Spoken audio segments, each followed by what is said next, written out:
આ દેશમાં દાતારો પણ એવા, દાતારીને, સુરવીરતાને, ભક્તિને, એને જ્ઞાતિના વાડા નથી હોતા, એને સંપ્રદાયના બંધનો નથી હોતા, એને ધર્મના સીમાડા નથી નડતા. દેવું મરવું અને મારવું જલવી ખગારી જટ કલો કહારે થકરા વો તો ખરી ખત્રિયા વટ.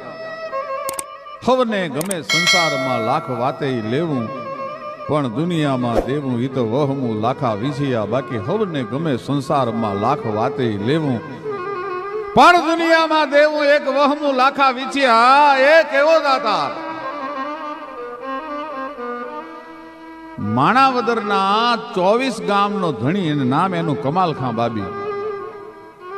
અને કમાલખાં બાબીના દાતારીના ડંકા છે એ સારી ગુજરાતમાં વાગવા મંડેલા. ખોરઠના હિમાડા વટાવી સુરત સે કિરત બડી બિના પંખો ઉડ જાત.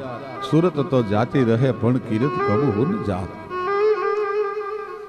જુનાગઢ નવાબ સાહેબ ને ખબર પડી કે એક 24 ગામડીનો ધણી અને એની એટલી બધી કીર્તિ, એના એટલા બધા વખાણ, એ એવડો મોટો દાતારનો દીકરો.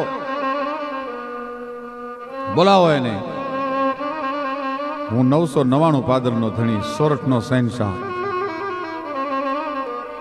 અને કમાલખાં બાબીને માણાવદરથી બોલાવવામાં આવ્યા. જુનાગઢ નવાબ સાહેબ અને કમાલખાં બાબી એ બે હાલતા હાલતા હાલતા બગીચામાં ફરતા ફરતા વાતોના હિલોળે ચડ્યા છે. એમાં નવાબ સાહેબે ઘોડાગાડી મગાવીને ઘોડાગાડી લઈ અને બે ફરવા માટે નીકળ્યા. જુનાગઢનો આજનો જે સકરબાગ છે એની બાજુમાંથી નીકળ્યા.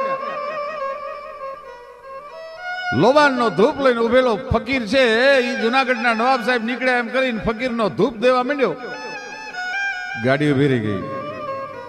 કમાલખાં બાબીની પરીક્ષા કરવા માટે જુનાગઢ નવાબ સાહેબ કહે છે, કમાલખાં આપણે આને કંઈક દેશું? અરે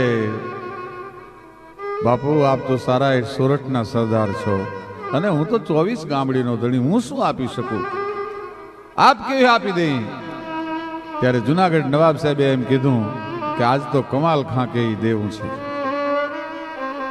અને તે દિવસે કમાલખાં બાબીના મોઢામાંથી શબ્દ નીકળ્યા હતા કે તો બાપુ આજ પ્રભાતનો પહેલો પોર છે અને મને મોજના કળાબા છૂટે છે. ઓ કહ તૂટે કડિયા તણી મારી અંગની હુંડડિયા. મને મોજના કળાબા છૂટે છે બાપુ.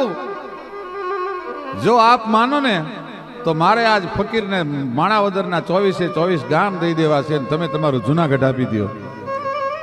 કે ઈ કેમ બને કમાલખાં?